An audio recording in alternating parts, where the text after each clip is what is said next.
उससे ये होता है कि आपकी ट्रैफिक बहुत ज़्यादा इंक्रीज़ हो जाती है, फाइवर वाले उसको प्रमोट कर रहे हो। तो मैं कहता हूँ कि हर बंदे के पास स्टोरी है, हर बंदा यूनिक है।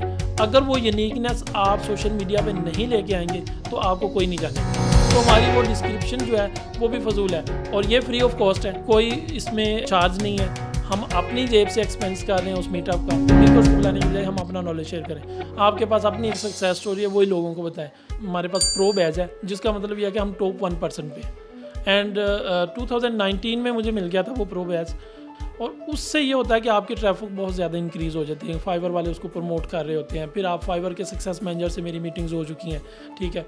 मैं डायरेक्टली उनसे क्वेश्चन आंसर्स कर लेता हूँ। 30 मिनट्स या 40 मिनट्स की हमारी जूम मीटिंग होती है, तो हम डिस्कस करते हैं कि फाइवर का एनालिटिक्स किस तरह काम करता है। तो बड़ी मज़े की चीज़ें हैं उसके अंदर। जो मेन चीज़ें हैं वो आपकी सबसे पहले प्रोफाइल है, अगर वो अच्छी बनी हुई है, डिस्क्रिप्शन है, पिक्चर है। हमारे पता है रफ़ीक भाई, ये होता है कि बहुत सारे मेंटर्स आ गए, वो अपने अपने फार्मूलाज लेके बैठे हुए हैं मार्केट में। वो बताते हैं जी 10-12 लोगों के गिग्स देखें, उनकी डिस्क्रिप्शन देखें और वो अपनी कॉपी पेस्ट कर लें। तो मैं कहता हूँ कि हर बंदे के पास स्टोरी है, हर बंदा यूनिक है। अगर वो यूनिकनेस आप सोशल मीडिया पे नहीं लेके आएंगे तो आपको कोई नहीं जानेगा। आप किसी के फॉलोअर हैं, आप उसको फॉलो करेंगे तो वो तो ऑलरेडी फेमस है, तो आपका अपना क्या है वहाँ पे, ठीक है। तो लोग उसकी बात सुनना प्रेफर करेंगे, आपको नहीं सुनेंगे। आपके पास कुछ डिफरेंट होना चाहिए। हम डिस्क्रिप्शन लिखते हुए भी अपने आप को अगर डिफाइन नहीं कर सकते फाइवर के ऊपर, तो हमारी वो डिस्क्रिप्शन जो है वो भी फजूल है, उसको क्लाइंट भी नोट नहीं करता। 10 बंदे सेम डिस्क्रिप्शन लेके बैठे होंगे तो क्लाइंट उन 10 को ही प्रेफर नहीं करेगा। उसके बाद आपकी कम्युनिकेशन बड़ी इंपॉर्टेंट है, ठीक है। बिड करने का स्टाइल बड़ा इंपॉर्टेंट है। वो चीज़ें हम क्या करते हैं, हम मोस्टली बिड करते हैं तो जाते ही पहले बताते हैं जी मैं मोहम्मद रिजवान हूँ और मैं ये काम करता हूँ। भैया आपको सुनने में कौन इंटरेस्टेड है? कोई नहीं है, ठीक है। फर्स्ट थिंग आपने उसके प्रोजेक्ट को देखना है, उस प्रोजेक्ट के अंदर देखना है कि उसका इंपॉर्टेंट पॉइंट क्या है और वो आपका टॉप लाइन होनी चाहिए पहली। उसके बाद आप उसको सोल्यूशन दें, ठीक है, क्वेश्चन के साथ कि आपका ये क्वेश्चन था, उसका ये सोल्यूशन है। एंड देन लास्ट पे आप बताएं कि मैं यही हूँ और मैं ये आपका काम कर सकता हूँ।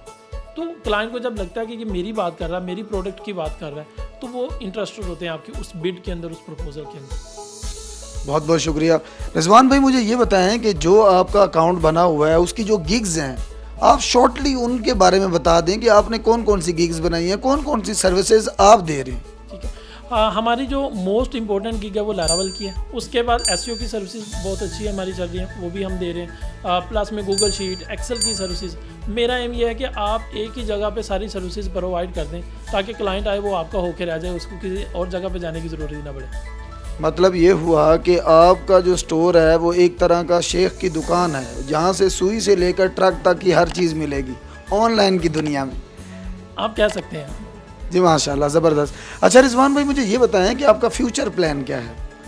फ्यूचर प्लान अभी तक जो मेरा है वो एक तो है कि सॉफ्टवेयर हाउस बहुत बड़ा होना चाहिए। मतलब 25 अगर हमने एक ईयर में अचीव किया तो नेक्स्ट ईयर वो 50 होना चाहिए।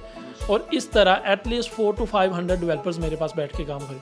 सेकंड मेरा थीम ये है कि जितने भी CEOs हैं डिफरेंट सॉफ्टवेयर हाउसेस के, मैं मिल भी रहा हूँ, कोशिश भी कर रहा हूँ कि दूसरों से भी रब्ता हो, मिल के एक अच्छा इन्वायरमेंट बन जाए। देन डिजिटल कसूर का, जैसे अमन ने भी आपको बताया, तो वो एक मिशन है इंशाल्लाह जो हमने शुरू किया है। और कसूर के अंदर एटलीस्ट 20 मीटअप मेरा प्लान है जो डिस्ट्रिक्ट कसूर के अंदर होंगे। मतलब तहसील कसूर में ले लें, चूनिया में ले लें, पत्तोकील में ले लें, तो वो भी एक मिशन है इंशाल्लाह कसूर की अवेयरनेस।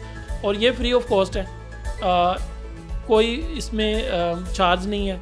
हम अपनी जेब से एक्सपेंस कर रहे हैं उस मीटअप का, ठीक है। स्पीकर्स को भी बुलाएंगे, लेकिन उससे पहले मेरा एम ये है कि स्पीकर्स को बुलाने के बजाय हम अपना नॉलेज शेयर करें। आपके पास अपनी एक सक्सेस स्टोरी है, वही लोगों को बताएं। स्पीकर को बुलाएंगे, वो 2-3 मिनट की स्पीच देंगे, उसके बाद चले जाएंगे, ठीक है। तो हम लास्ट मीटअप हमारा 3 आवर्स का था और बड़ा पोटेंशियल देखा मैंने कसूर की आवाम के अंदर। 3 आवर्स के बाद वो चाह रहे थे कि 1 आवर मज़ीद अगर आप बोलते हैं तो हम सुनने के लिए बैठे हुए हैं यहाँ। माशाल्लाह जी, इसका मतलब ये है कि आप मोटिवेशनल स्पीकर नहीं हैं, आप प्रैक्टिकल स्पीकर हैं। डिफरेंट टर्म्स यूज़ करती है मेरी टीम। मुझे जब पोस्ट करती है वो नीचे मोटिवेशनल स्पीकर लिखती है। जब हम मीटअप करके फारग हुए थे तो बहुत सारे लोगों ने कहा जी आप एक मेंटर हैं। तो आई डोंट थिंक सो कि ये चीज़ इंपॉर्टेंट है। चीज़ इंपॉर्टेंट ये है कि आप सोसाइटी के लिए क्या कर रहे हैं। अच्छा सर, मुझे लास्ट में बस एक लाइन में अपना कोई मैसेज दे दें यंगर्स को, जवानों को जो आपको पूरी दुनिया में इस वक्त देख रहे हैं, उनको क्या मैसेज देना चाहेंगे। मैसेज ये है कि क्वालिटी ऑफ वर्क उसके ऊपर कंप्रोमाइज़ ना करें कभी भी। हमारे पाकिस्तान में सबसे ज़्यादा इश्यूज़ क्वालिटी ऑफ वर्क के हैं, ठीक है। देन मैं ये कहता हूँ कि अगर आपने किसी एक क्लाइंट के साथ एक सेल कर ली है तो वो आपकी सक्सेस नहीं है। अगर उसी क्लाइंट के साथ आपने सेकंड सेल कर लिया तो वो आपकी सक्सेस है। जिंदाबाद। ये कितना कमाल की बात की, और ये पूरे के पूरे हमारे इंटरव्यू का क्रक्स था। यानी कि किसी क्लाइंट को अपने पास लेकर आना कोई कामयाबी नहीं है, उसको वापस ना जाने देना ये कामयाबी है। और इस तरह की मज़ीद वीडियोस देखने के लिए मेगा सक्सेस पाकिस्तान को ज़रूर सब्सक्राइब करें, पेज को भी फॉलो करें और रिजवान भाई को भी ज़रूर फॉलो करें, और इनके मिशन के लिए दुआ भी करें। इनको ज्वाइन भी कर सकते हैं। और मिलते हैं एक अगली वीडियो में। तब तक के लिए मुझे और रिजवान भाई को इजाज़त दें एक नारे के साथ, पाकिस्तान जिंदाबाद।